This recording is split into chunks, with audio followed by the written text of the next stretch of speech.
오늘은 2020년 9월 1일 화요일 새벽입니다.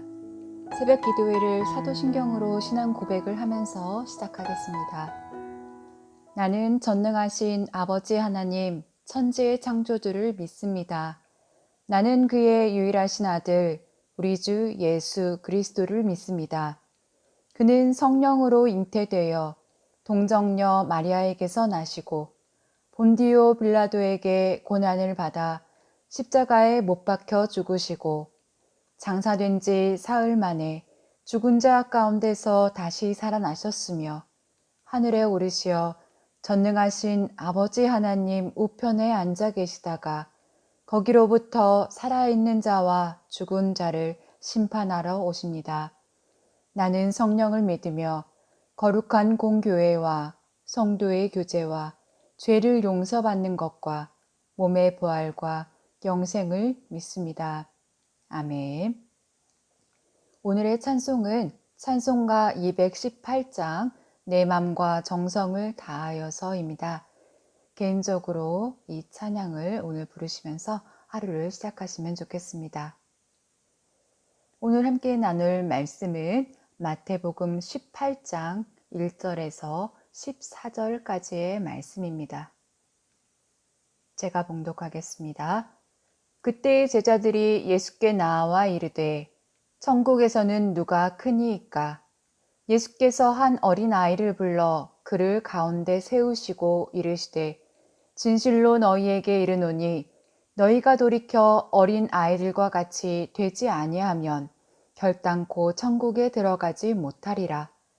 그러므로 누구든지 이 어린아이와 같이 자기를 낮추는 사람이 천국에서 큰 자니라. 또 누구든지 내 이름으로 이런 어린 아이 하나를 영접하면 곧 나를 영접함이니 누구든지 나를 믿는 이 작은 자 중 하나를 실족하게 하면 차라리 연자 맷돌이 그 목에 달려서 깊은 바다에 빠뜨려지는 것이 나으니라. 실족하게 하는 일들이 있음으로 말미암아 세상에 화가 있도다. 실족하게 하는 일이 없을 수는 없으나 실족하게 하는 그 사람에게는 화가 있도다. 만일 내 손이나 내 발이 너를 범죄하게 하거든 찍어 내버리라. 장애인이나 다리 저는 자로 영생에 들어가는 것이 두 손과 두 발을 가지고 영원한 불에 던져지는 것보다 나으니라. 만일 내 눈이 너를 범죄하게 하거든 빼어 내버리라. 한 눈으로 영생에 들어가는 것이 두 눈을 가지고 지옥불에 던져지는 것보다 나으니라. 삼가 이 작은 자 중에 하나도 업신여기지 말라. 너희에게 말하노니 그들의 천사들이 하늘에 계신 내 아버지의 얼굴을 항상 배옵느니라. 너희 생각에는 어떠하냐? 만일 어떤 사람이 양 100마리가 있는데 그 중에 하나가 길을 잃었으면 그 99마리를 산에 두고 가서 길 잃은 양을 찾지 않겠느냐? 진실로 너희에게 이르노니 만일 찾으면 길을 잃지 아니한 99마리보다 이것을 더 기뻐하리라. 이와 같이 이 작은 자 중에 하나라도 잃는 것은 하늘에 계신 너희 아버지의 뜻이 아니니라. 아멘. 이 지구 위에 사람들이 살기 시작하면서 가정이나 사회 공동체에 필요한 삶의 규칙들과 가치관이 생겨났습니다. 그리고 시간을 더해가면서 서로 함께 살아가기 위한 규칙들과 가치관은 공동체와 공동체 안에 교류되고 공유되고 발전해 왔습니다. 그리고 함께 규칙을 정하고 가치관을 세우는 사람들이 존재해 왔습니다. 공동체가 유지되는 데 있어 질서는 반드시 필요하지만 이 질서를 위해 규칙과 가치관의 기준을 정하는 사람들은 따로 있었습니다. 대체로 공동체에서 규칙과 가치관의 기준을 정하는 사람은 공동체 안에서 지도자적인 위치를 감당하는 소수의 사람들이었습니다. 그래서 우리가 사는 세상의 많은 법과 제도들, 규칙들은 육체적으로나 물질적으로, 관계적으로 활발한 큰 힘이 있는 남자들이었습니다. 이들이 제정한 것이지요. 이들은 공동체 안에서 지식과 정보의 힘, 부의 힘, 명예의 힘, 가문의 힘을 누리면서 자신들의 힘을 지속시키기 위해 유리한 방식으로 사람들의 삶의 방식과 가치관에 큰 영향을 미쳐왔습니다. 그리고 이들은 자신이 가진 힘과 권력으로 법과 제도를 통해서 사람들의 행동과 생각에 합리적인 기준을 정하고 통제하면서 교육이나 문화 등을 통해 사람들의 삶의 방식과 기준이 되는 가치관들을 한 세대에서 다음 세대로 전수해 왔습니다. 소수 권력자들은 사회를 유지하고 질서를 잡기 위한다는 명목으로 자신이 가진 힘과 권력을 유지하는 그러한 법과 제도를 발전시켜 왔고요. 사람들은 이들이 발전시킨 삶의 방식과 가치관에 너무도 익숙해져 버렸습니다. 인류의 수많은 나라와 사회 공동체의 규칙들과 가치관들은 이들의 입장에서 필요한 것들로 만들어졌고, 이 소수의 권력자들이 다른 사람을 대하는 방식과 방법으로, 그리고 사람을 보는 시선으로 보통의 사람들도 다른 사람들을 바라보게 된 것입니다. 그래서 사회 공동체 속에서 같이 살아가면서도 힘이 있는 사람과 힘이 없는 사람에 대한 삶의 방식은 크게 달라졌습니다. 권력의 힘에서, 물질의 힘에서, 정보의 힘에서, 관계의 힘에서 멀어져 있는 사람들은 무시되고 살았던 것입니다. 한 사람 한 사람의 저마다 생명의 가치가 똑같이 소중하다라는 그러한 생각보다는 사람을 기능이나 효용성의 측면에서 판단하는 그러한 사회 공동체가 되어버린 것입니다. 대부분의 사회는 소수의 권력자들이 누릴 특권을 유지시켜주는 데 있어 필요한 기능을 잘하는 사람과 잘하지 못하는 사람으로 나누어지고 사람의 서열을 정합니다. 소수의 권력자들의 필요 여부에 판단되어서 더 중요한 일과 더 중요한 일이 또한 결정됩니다. 제가 이런 이야기를 길게 하는 까닭은 오늘 우리가 읽은 본문을 이해하는 배경과 무관하지 않기 때문입니다. 18장 1절에서 제자들은 예수님께 이런 질문을 합니다. 천국에서는 누가 크니이까? 하늘나라에서는 누가 큰 사람인지에 대해서 제자들은 예수님께 묻습니다. 여느 인간 사회처럼 제자들도 자신들의 서열을 확인하는데, 천국의 서열을 확인하는데 관심이 있었던 것입니다. 이 질문은 17장 후반에 성전세에 대한 예수님의 말씀과 연관되어 있습니다. 예수님은 하나님 나라의 백성이 아니라 하나님 나라의 주인이셨습니다. 세금을 내야 하는 신분이 아닙니다. 그럼에도 불구하고 예수님은 사람들이 실족하지 않도록 세금을 내시는 모습을 보여줍니다. 실족하다라는 말은 발을 잘못 디디다, 행동을 잘못하다라는 그러한 뜻이 있는데요. 대부분의 유대인들은 로마에 내는 세금에 대해서는 분개했지만 성전 보수와 봉사를 위해서 매년 내는 유대인들의 세금 반세겔에 대해서는 민족의 자부심이 컸습니다. 이 반세겔은 유대인들의 하루 임금에 해당되는 그러한 금액이었습니다.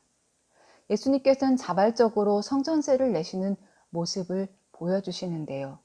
하나님 나라의 주인이시고 성전의 주인이신 예수님이 보여주시는 그러한 모습과는 어울리지 않는 그러한 행동입니다. 그러나 하나님 자녀의 특권됨을 성전세를 내지 않는 행동으로 이어지지 않도록 예수님이 본을 보여주신 거라 하겠습니다. 예수님은 그리스도인들이 하나님의 자녀로서의 특권이나 자유를 내세워서 다른 사람을 실족시키는 일이 없도록 다른 사람을 배려하여 사랑으로서 그 자유와 특권을 포기하는 것을 이 성전세를 내심으로 인해서 가르쳐 주시는 것입니다. 여기에서 우리는 예수님이 성전의 주인으로서의 권위와 위엄을 내세우시기보다 오히려 다른 사람을 위해 자신이 누릴 권리를 포기하시고 스스로 자유를 제한시키는 그러한 모습을 기억해야 하겠습니다. 세상의 권세자들은 자신의 지위와 힘을 이용해서 자신의 유익을 위하는 판단을 우선시하지만 하나님의 자녀들은 오히려 가지고 있는 힘을 내려놓고 다른 사람이 실족하지 않도록 배려의 판단이 우선되어야 한다라는 예수님의 가르침이 들어있기 때문입니다. 예수님은 이렇게 세상의 질서와 대비되는 하나님 나라의 질서에 대한 가르침을 주셨고요. 오늘 우리가 읽은 18장의 내용을 통해서도 이어지고 있습니다. 천국에서 서열이 높은 사람이 어떤 사람인지를 묻는 제자들의 질문에 예수님은 세상에서 서열이 가장 낮은 어린 아이를 불러 보여주십니다. 사람의 기능이나 경제적인 효용성의 가치로 사람의 서열을 정하는 권세자들의 관점에서 병자들, 장애인, 여성, 어린아이는 열등한 사람에 불과했습니다. 힘을 가질 수 있거나 힘 있는 자리에 가까이 갈 수 없었던 이들은 저마다의 삶의 가치를 인정받지 못하고 함부로 취급되고 무시받고 폭력을 당하는 것이 일반이었습니다. 인류의 오랜 이런 관습은 성서가 기록된 시대뿐 아니라 오늘날에도 여전히 세계에 보편적으로 나타나고 있습니다. 예수님은 어린아이를 제자들 가운데 세우시고 이렇게 말씀하십니다. 내가 진정으로 너희에게 말한다. 너희가 돌이켜서 어린이들과 같이 되지 않으면 절대로 하늘나라에 들어가지 못할 것이다. 그러므로 누구든지 이 어린이와 같이 자기를 낮추는 사람이 하늘나라에서는 가장 큰 사람이다. 또 누구든지 내 이름으로 이런 어린아이 하나를 영접하면 나를 영접하는 것이다 라고 말씀하십니다. 당시 사회에서 가장 낮은 계층이었던 힘이 가장 약했던 이 어린아이가 천국에서 서열 1위라고 말씀하시니 제자들에게 이 예수님의 말씀이 얼마나 충격적이었을지 추측이 됩니다. 그리고 예수님 자신의 서열을 이 땅에서 가장 낮은 어린아이와 같은 위치에 놓으십니다. 예수님의 이름으로 어린아이 하나를 영접하면 곧 자신을 영접하는 것이라 말씀하십니다. 이 땅에서 낮은 서열의 자리에 있는 이들을 예수님을 섬기듯 행동하는 이들이 예수님을 영접한 자의 모습이라고 하는 것입니다. 예수님을 믿는 이들은 장차 하나님 나라, 천국에 이르러야 하지만 또한 이 땅에서도 하나님 나라를 이루는 삶을 살아야 합니다. 이 땅에서 우리가 이루어가야 할 하나님 나라의 질서에는 이 땅에 힘을 가진 사람들의 중심부에서 밀려나 있는 이들을 무시하거나 함부로 대하여 상하게 하지 않는 것임을 예수님은 말씀하고 계십니다. 천국에서 진정으로 큰 사람은 공동체 내에서 가장 낮은 자리에 설 수 있는 사람입니다. 그러나 우리는 낮은 자리에 선다고 하면 부드러운 겸손의 말을 할 줄 알고 누추한 자리에 먼저 앉을 줄 아는 사람, 또한 다른 사람을 잘 섬기고 대접하는데 익숙한 사람을 떠올립니다. 그러나 예수님이 말씀하신 자기를 낮추는 사람은 세상의 기준으로 사람의 우열을 나누는 사람이 아니라는 것을 알 수 있습니다. 세상의 힘과 권세의 자리에 있는 사람들이 추구하는 가치와 방식과 같은 그러한 행동으로 인종이나 나이나 지위나 성별이나 장애의 정도를 가지고 사람의 우열을 정하는 사람은 자기를 낮추지 못하고 있는 사람인 것입니다. 자신을 진정 낮출 줄 아는 사람은 다른 사람이 믿음의 길에서 실족하지 않도록 자신이 가진 우월한 힘이나 권세를 누릴 자유를 예수님처럼 제한시킬 줄 아는 사람입니다. 세상의 우열을 나누는 가치를 벗고 하나님 나라의 가치를 입은 자가 되기를 예수님은 가르쳐주고 계십니다. 6절 말씀을 보시면 예수님은 작은 자를 실족하게 하는 것보다 차라리 연자 맷돌을 목에 두르고 바다에 빠지는 것이 낫다고 말씀하십니다. 무거운 맷돌을 목에 두르고 바다에 빠지는 모습, 얼마나 끔찍한 모습입니까? 예수님은 이런 강렬한 이미지를 상상시키시면서 다른 사람에게 우월한 자신의 힘을 내세워서 믿음의 길에서 실족시키는 행위를 경계시키십니다. 여기서 실족하게 한다라는 말은 믿음을 버리게 만드는 그러한 행위를 뜻합니다. 세상의 우열의 기준을 그대로 믿음의 세계에 가지고 와서 신앙 공동체에서도 세상의 권세자들처럼 자신보다 낮은 위치의 사람들을 무시하고 자신이 가진 힘을 휘두르는 사람들로 인해서 신앙 공동체가 흔들리고 믿음의 길에서 흔들리면서 떠나는 이들이 교회 안에 너무도 안타깝게도 많이 있습니다. 예수님은 제자들을 향해 이렇게 사람들을 믿음에서 실족하게 만드는 사람의 죄가 얼마나 큰지를 거듭 강조해서 말씀하십니다. 만일 내 손이나 내 발이 너를 범죄하게 하거든 찍어 내 버리라. 만일 내 눈이 너를 범죄하게 하거든 빼어 내 버리라. 이 말은 내 손, 발, 눈 등이 다른 사람을 믿음의 길에서 실족하게 하면 찍어 버리라, 빼어 내 버리라 라고 하시는 말씀입니다. 타인을 실족하게 한 손이나 발, 눈을 제거하라는 이 명령은 글자 그대로 하라는 말씀이 아니지요. 잘못의 뿌리, 잘못의 근원을 제거하라는 그러한 의미입니다. 다른 사람이 실족을 막는 그러한 상황이 될 수만 있다면 이만큼 큰 일도 감당할 수 있어야 된다는 것이지요. 우리가 신앙생활에 있어서 큰 주의를 기울여서 다른 사람의 실족을 막아야 된다라는 예수님의 엄중한 명령이기도 합니다. 10절에서 예수님은 삼가 이 작은 자 중에 하나라도 업신여기지 말라 말씀하셨는데요. 이어 예수님은 길 잃은 양의 비유를 통해서 작은 자 하나의 중요성에 대해 말씀하십니다. 그리고 14절 말씀은 오늘 본문을 이렇게 마무리하고 있습니다. 이와 같이 이 작은 자 중에 하나라도 잃는 것은 하늘에 계신 너희 아버지의 뜻이 아니니라.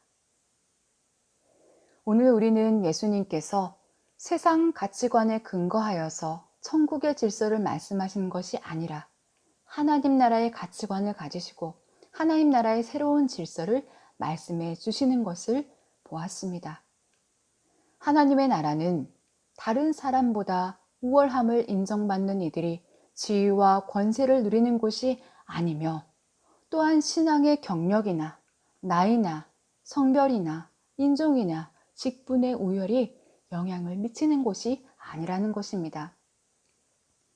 예수님이 이 어린아이를 통해서 보여주시는 천국은 이 땅의 사람들이 정해놓은 우열이 통하지 않는, 이 땅의 사람들이 정해놓은 우열의 가치를 깨야 하는 나라라는 것이 우리에게 보여주고 있습니다. 그리고 자신이 가진 힘으로 자신보다 힘이 없는 이를 무시하면서 믿음의 길에서 떠나게 하는 사람이 살 수 없는 곳이 천국이라 말하고 계신 것입니다. 오늘 우리는 이 땅에서 어떠한 나라를 살고 있습니까? 세상 나라에 속해 있지만 예수님이 전파하신 하나님 나라를 함께 이루어 나가며 사람의 우열을 나누지 않고 평등한 생명의 가치를 인정하며 함께 하나님의 나라를 누리는 사람도 있습니다. 그러나 하나님 나라에 속해 있다고 말하지만 여전히 하나님 나라의 방식이 아닌 세상 나라의 방식과 가치관을 버리지 못하고 세상의 가치로 사람의 우열을 나누고 믿음의 지체를 실족하게 하는 그러한 삶을 사는 사람도 있습니다. 저와 여러분 모두 세상의 가치관을 버리고 예수님이 가르쳐 주시고 보여주신 하나님 나라의 새로운 삶의 가치관을 가지고 살아가기 위한 삶을 살아가시기를 간절히 원합니다. 함께 기도하겠습니다. 사랑의 하나님, 오늘 주신 말씀에 나의 모습, 우리의 신앙의 모습을 비추어 보게 하시니 감사드립니다. 하나님의 뜻을 위해 하나님의 나라를 이 땅에 이루어가는 일에 저희가 열심을 다해 살겠다고 다짐하며 주님의 일에 귀하게 사용해 달라고 헌신의 기도를 드리면서도 저희는 세상의 권세자들처럼 한 생명을 소중히 여길지 모르며 세상의 기준으로 사람의 가치를 판단하고 결정하며 살았던 죄에 속한 사람들이었음을 고백합니다.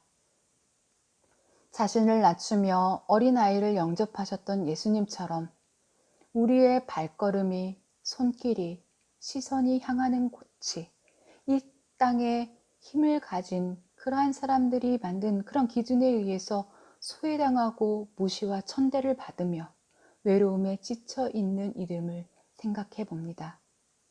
또한 주님을 따르는 삶의 여정 속에서도 세상의 기준에 따라 사람의 우열을 나누고 믿음의 길에서 실족하는 사람이 없도록 우리가 모든 사람을 서로 존중하며 섬기는 신앙 공동체를 세워갈 수 있도록 참되고 바른 믿음을 갖게 도와주시옵소서. 예수님의 이름으로 기도드립니다. 아멘. 오늘 함께 기도할 제목입니다. 첫째로는 하나님 나라의 가치관으로 거듭난 삶을 살게 하소서. 두 번째로는 코로나19가 더 이상 확산되지 않도록 주께서 보호하여 주시고 그리고 빨리 치료제와 백신이 개발될 수 있도록 기도해 주시고요. 세 번째로 새로운 담임 목사님을 모시는 청빙 과정과 절차가 세상의 기준이 아닌 하나님 나라의 기준으로 세워지게 하소서 하는 이 기도를 우리 주기도문 함께 하신 이후에 기도하셨으면 합니다. 이제 주기도문으로 오늘 기도의 순서를 마치겠습니다. 하늘에 계신 우리 아버지, 아버지의 이름을 거룩하게 하시며 아버지의 나라가 오게 하시며 아버지의 뜻이 하늘에서와 같이 땅에서도 이루어지게 하소서. 오늘 우리에게 일용할 양식을 주시고 우리가 우리에게 잘못한 사람을 용서하여 준 것 같이 우리 죄를 용서하여 주시고 우리를 시험에 빠지지 않게 하시고 악에서 구하소서. 나라와 권능과 영광이 영원히 아버지의 것입니다. 아멘.